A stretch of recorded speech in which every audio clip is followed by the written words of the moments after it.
Fala galerinha, beleza? Tudo bem com vocês? Tudo bem com vocês? Espero que esteja todo mundo bem. Espero que todo mundo tenha aproveitado também bastante o final de semana, que tenha dado aquele abração na mamãe,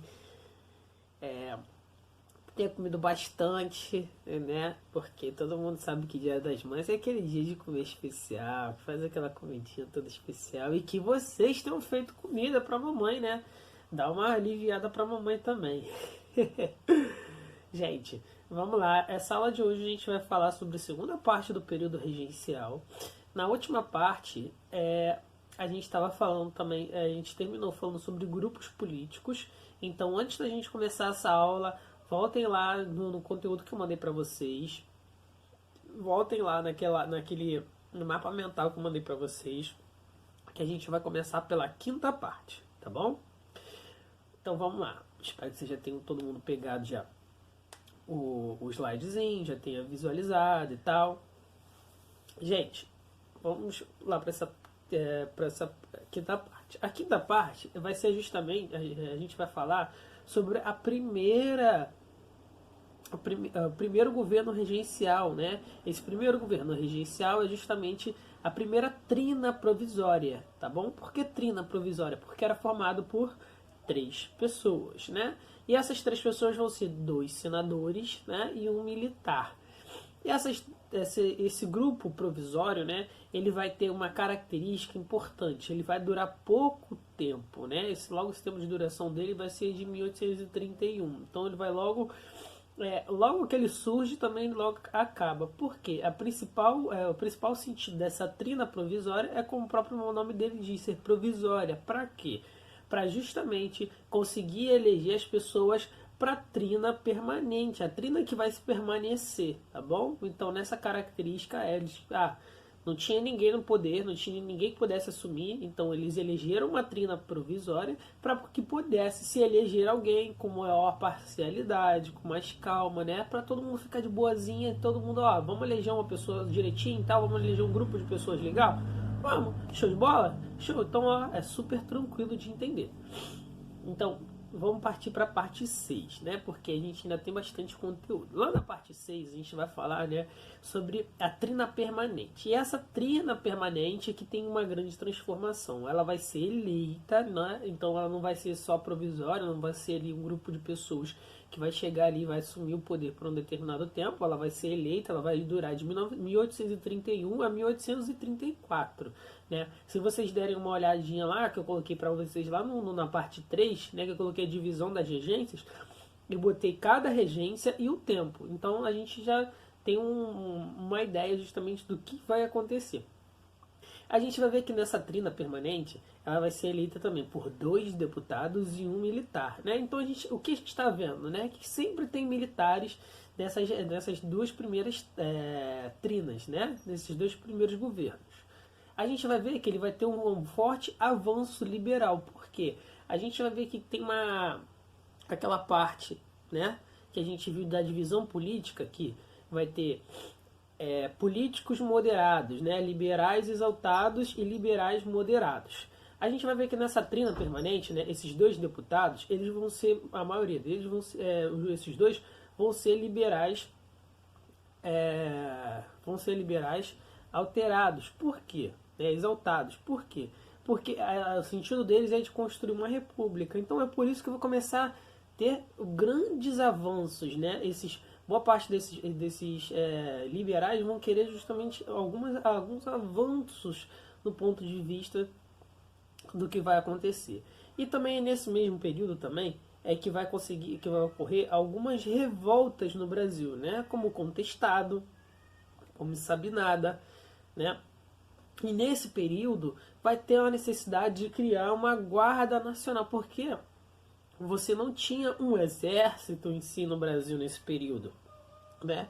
Lá desde Dom Pedro I, ele no Brasil não tinha um exército propriamente dito, um exército formado, né? E aí por quê? Porque o Brasil ainda surge como um país ainda meio que no improviso, né? Então, assim, ainda não tinha um exército formado. Quando combateu algumas revoltas na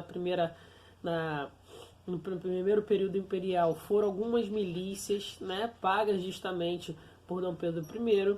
E aí, quando você chega nesse período regencial, você ainda tem algumas revoltas, né? Então anotem aí, o Contestado, a Sabinada, que são algumas revoltas que vai acontecer nesse período. E aí o que vai acontecer, pessoal? Né? Algumas dessas revoltas vão ser chamadas de revoltas regenciais. Mas só que precisava de alguém, de um grupo de pessoas justamente para controlar essas revoltas, né? E aí é por isso que eles criam a Guarda Nacional. A Guarda Nacional é feita justamente por um grupo de pessoas, de civis, né, pessoas normais como eu, né, ou como outras pessoas com alguma idade, né, que possam fazer parte dessa guarda civil, e aí eles recebem algum treinamento, né, para quê? Eles recebem investimento, tem alguma parte de treinamento para combater essas revoltas. E é nesse sentido que cresce justamente as ideias, principalmente das elites locais. Como assim, Hugo, das elites locais? Porque o sentido da gente falar a palavra coronel, né? O coronel, ele não era alguém, né, militar, na verdade. Esse coronel, geralmente, era o dono de alguma fazenda, era o dono de alguma propriedade, era o dono de alguma coisa importante, né? E ele acaba se tornando esse título de coronel porque quando se formam essas guardas nacionais para começar a combater essas revoltas, eles, por serem donos de propriedade, que começam a ganhar esses títulos. E aí, quando acaba essas revoltas, eles retornam para sua vida normal, né? Eles meio que ainda carregam alguns desses títulos ainda, principalmente esse de coronel. E por isso que ficou conhecido, né? Muitos desses proprietários de terras como coronel. E aí a gente vai ver que a última partezinha dessa dessa trilha permanente vai ser o ato de 1834. Hugo, o que é esse ato de 1834? Gravem aí. Esse ato de 1834, né, eles vão mudar a forma da regência. A regência agora vai deixar de ser de 3 pessoas, né, para passar a ser uma pessoa só. Beleza? Ah, não, olha, não tem necessidade, isso se torna muito difícil você ter 3 pessoas para decidir as coisas de como governar, de como se fazer a política no Brasil nesse período, né? Aí você sempre tem a questão do militar, você sempre tem a questão dos políticos, e isso atrapalha muito, né? Dificulta muito as situações. Então vamos fazer o seguinte, vamos deixar só uma pessoa, lembrando que boa parte de quem está no poder, né, esses 2 deputados e principalmente a Câmara dos Deputados, é feita de liberais exaltados. Eles aproveitam esse período, então, para tentar fazer uma experiência republicana, como eu coloquei para vocês, né? Então eles, quando colocam uma única só pessoa, né, é como se essa pessoa meio que se tornasse um presidente. Beleza? E aí isso é uma das grandes transformações nesse período regencial, que praticamente o Brasil vai ser regido por um presidente, né? É bem próximo do que a gente existe hoje, mas dentro ainda do período monárquico ainda, beleza? Lembrando que a gente está vivendo uma regência, né? É um período curto. Ele está regendo algo para alguém assumir, que vai ser Dom Pedro II, beleza? Então vamos para o sétimo. Para o sétimo, galera, a gente vai falar sobre o regente Feijó, né? Esse é daí um dos fundamentais regentes, né? E por quê? Ele vai ser um dos fundamentais regentes. Ele vai ser um fundamental que vai fazer mudanças, né? Principalmente no Brasil. Ele é um progressista, então ele quer mudanças, né? Ele quer transformações. Essas transformações dele é o seguinte, é dar autonomia justamente para as províncias, que elas possam criar câmaras, que elas possam descentralizar o poder que estava todo centralizado também no centro, na capital. Como assim centralizar? Olha, todas as decisões das províncias, né, que eram os estados, tinham que passar justamente pelo rei, pela administração central. Aí agora o regente fala, não precisa mais, a decisão que você tomar aí, tudo bem, você pode tomar, você quer comercializar com outro país, você quer trocar com outro país, você pode trocar, não precisa mais pedir autorização. Por quê? As ideias dele eram que justamente cada estado se tornasse cada vez mais independente, como se fosse uma república, né? Uma república como se fosse nos Estados Unidos. Então ele faz vários conjuntos de revoltas. De reformas, perdão. E aí, nesse período dele também, ele enfrenta fortes revoltas que vão acontecer também ali naquele período, que é uma revolta dos malês, né, que é a revolta dos escravos, né, e também vai ter outra revolta também, que vai ser a revolta da balaiada, beleza? Então você vai ter contestado, sabinada anterior, agora você vai ter revolta do balês e balaiada, beleza? Que vai ser uma revolta lá no Maranhão, que vai acontecer a balaiada, né, por causa dos produtores de algodão, e você vai ter a dos malês, que é dos escravos muçulmanos, que eles não trabalham no sábado, né? São escravos de ganho. Então, para não trabalhar no sábado, eles produziam muito na sexta. E aí essa produção deles na sexta, né, justamente compensava esse trabalho no sábado. Mas só que aí começou a gerar um monte de conflito porque os senhores deles queriam que eles trabalhassem no sábado, né? E eles começam a se revoltar. E é por isso que se dá a revolta do malês, tá bom?